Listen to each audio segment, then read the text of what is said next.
Hey everybody, Brett Hurst back with 2-Minute Drill. Today I've got Dan Aikins, and Dan, I'm going to go right to the summit with this question. How has the hope of the resurrection changed your life? Oh, yeah, that's it, right? I mean, when you talk about being a Christian, the hope of the resurrection is it. And it might be helpful too to think of the resurrections, right? Because Jesus, his resurrection was the first fruit. He's the first resurrection of many. Yeah. All of us who trust Jesus will also be resurrected when he returns. And that hope of like full embodied life with Jesus for eternity is amazing. But in the day-to-day, Dave Peterson said once in a sermon that the Christian life is one of little deaths.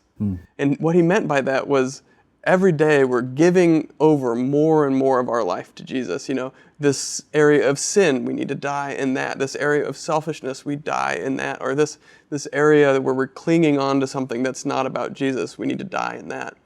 But the hope of the resurrection means that when we die physically, we're resurrected to new life. That when we die in these little ways every day, that's also an opportunity to experience that power of resurrection in our lives every day. And that gets me excited to follow Jesus, because the same power that raised him from the dead is available to me every day when I die to sin or selfishness or something that is just not about Jesus. That's amazing.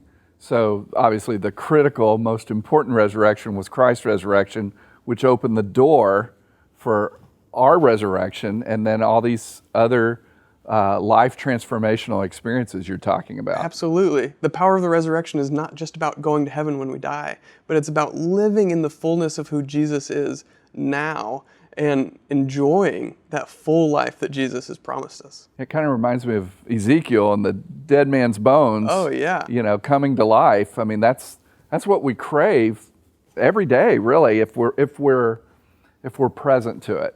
Oh, absolutely. And that's power that is, like you said, present to us when we ask for it from the Father. And like, he's a good Father. He gives us good gifts, and he answers those sorts of prayers. Yeah. Wow. Really inspiring. That's heavy stuff. I hope you'll dive deeper into what the resurrection is and what it means for all of us. Well, that's it for 2-Minute Drill. I'm Brett Hurst, and we'll see you next time.